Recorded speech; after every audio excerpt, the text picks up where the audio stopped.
आज हम जानेंगे कि आपकी जमा की हुई पूंजी से एक रेगुलर सस्टेनेबल इनकम कैसे जनरेट की जाए। अंत में मैं आपको एक ऐसी स्ट्रेटेजी बताने वाला हूं जो सिर्फ रेगुलर इनकम नहीं देता बल्कि इनकम की परचेजिंग पावर को भी लंबे समय तक बनाए रखता है। बहुत सारे इन्वेस्टर्स मुझसे बार बार एक बात पूछते हैं, सर हमने इन्वेस्टमेंट तो कर लिया मगर उससे मुझे रेगुलर इनकम कैसे जनरेट हो सकती है। और यही वजह है कई लोग करोड़ों रुपए का कॉर्पस बना लेते हैं और जब उनका रिटायरमेंट का समय आता है तो उनको एक रेगुलर इनकम जनरेट करने के लिए समझ में नहीं आता क्या तरीका अपनाया जाए। उनके पास में बहुत सारे विकल्प उपलब्ध हो जाते हैं, वो एफडी के जरिए, वो बॉन्ड के जरिए, वो रियल एस्टेट के जरिए और कई ऑप्शंस के बारे में विचार करते हैं। पैसा मेरा सेफ भी रहे, पैसा थोड़ा थोड़ा बढ़ता भी रहे और एक रेगुलर इनकम उनको मिलना चालू हो जाए। सबसे पहला और सबसे कॉमन विकल्प लोगों के दिमाग में आता है वो है एफडी। बचपन से हम सब सुनते आ रहे हैं एफडी में पैसा डाल दो और टेंशन फ्री हो जाओ। नो डाउट एफडी एक सुरक्षित इन्वेस्टमेंट का तरीका है। एफडी करने वाले को पता होता है कि उसको हर महीने कितना निश्चित रिटर्न मिलने वाला है। मैं एक कड़वी सच्चाई आपको बताना चाहता हूँ, एफडी का सबसे बड़ा दुश्मन होता है इन्फ्लेशन यानी महंगाई की दर। आज की तारीख में एफडी का रिटर्न है लगभग 7-7.5% सालाना और इन्फ्लेशन की बात करूँ तो वो एफडी के रेट से थोड़ा सा ज्यादा ही है कि जब ब्याज आपको मिलता है ना तो ब्याज टैक्सेबल होता है।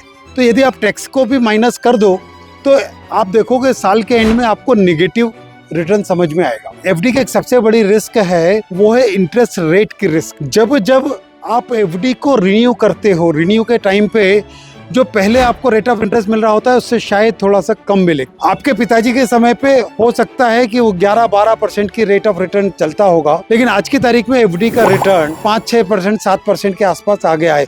तो आप आने वाले समय में देखोगे ये रेट ऑफ इंटरेस्ट और घटता चला जाएगा।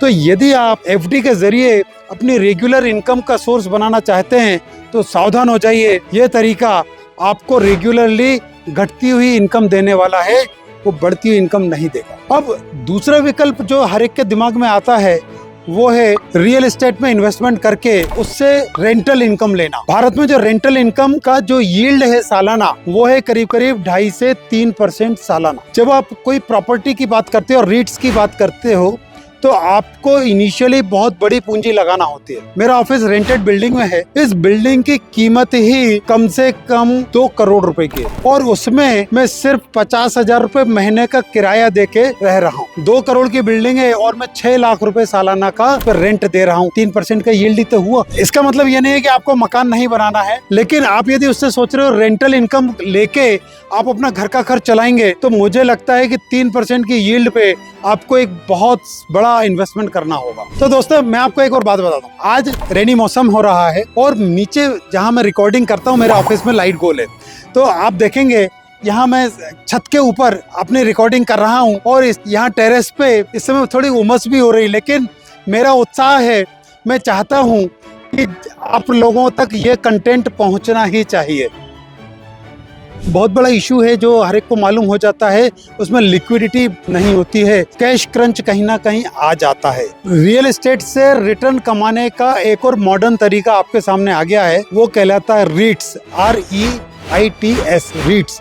अब ये जो रियल एस्टेट इन्वेस्टमेंट ट्रस्ट है ये गवर्नमेंट के द्वारा अप्रूव्ड एक इन्वेस्टमेंट का तरीका है जहाँ पे रीट्स आपके बिहाफ पे रियल एस्टेट में इन्वेस्टमेंट करते हैं और वहां से आपको रेगुलर रिटर्न्स जनरेट करके देते हैं और फ्रैक्शंस में आपका पैसा अलग अलग प्रॉपर्टीज में इन्वेस्टमेंट को होता है और उसका जो फंड मैनेजर्स हैं वो आपको रेगुलर इनकम जनरेट करने की कोशिश करते हैं, कुछ बेहतर रिटर्न्स देने की कोशिश करते हैं। लेकिन याद रखिएगा यहाँ भी रिटर्न्स पूरी तरह से डिमांड और सप्लाई पर डिपेंड करता है। बहुत सारे लोग जो एफडी का भी एक विकल्प देखना चाहते हैं तो बॉन्ड मार्केट अवेलेबल है, बॉन्ड फंड्स भी अवेलेबल है और बॉन्ड मार्केट में भी आप डायरेक्टली इन्वेस्टमेंट कर सकते हैं जहां से आपको कुछ बेहतर रिटर्न्स अवेलेबल होते हैं, मगर रिस्क रिमेन्स ओवर देयर। पहले समझते हैं बॉन्ड्स एक्चुअली होता क्या है। बड़ी बड़ी कंपनीज या गवर्नमेंट जब जब उनको पैसों की जरूरत पड़ती है तो वो बॉन्ड्स इशू करते हैं और उन बॉन्ड्स की एक पर्टिकुलर मैच्योरिटी वैल्यू होती है, एक पर्टिकुलर टाइम पीरियड होता है। कई बार देखा गया है कि एफडी से कुछ बेहतर रिटर्न्स वो प्रोवाइड करते हैं।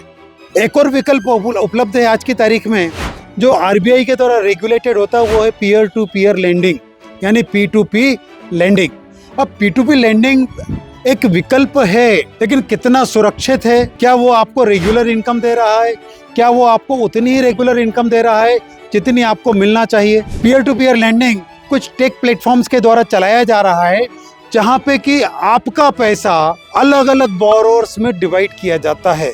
अब यदि वो बोरोवर्स कहीं डिफॉल्ट करते हैं तो आपके पैसे पर रिस्क आती ही है। जो अल्टीमेट विनर हो सकता है, मैं उसके बारे में आपको बताता हूँ। आई एम नॉट सेइंग कि ये आपको यही करना है, लेकिन यस, आपको सारे इन्स एंड आउट्स मालूम होना चाहिए। ये स्मार्ट विकल्प है म्यूचुअल फंड का इन्वेस्टमेंट और उसके थ्रू SWP। SWP मतलब होता है सिस्टमेटिक विड्रॉल प्लान, यानी कि आप म्यूचुअल फंड कंपनी को एक इंस्ट्रक्शन देते हैं और म्यूचुअल फंड कंपनी आपको एक रेगुलर इनकम डायरेक्टली आपके बैंक अकाउंट में डालना शुरू कर देती है, और जिस दिन से आप चाहते हो उस दिन से आपको SWP चालू हो जाता है। यानी कि म्यूचुअल फंड अब सिर्फ वेल्थ क्रिएशन का ही साधन नहीं है, बल्कि आपको रिटायरमेंट के बाद एक सेकंड इनकम देने का भी बहुत अच्छा साधन बन चुका है। जब आप म्यूचुअल फंड के जरिए SWP स्टार्ट करते हैं, आप देखोगे लंबे समय के बाद में जितना पैसा आपने डाला है, आपकी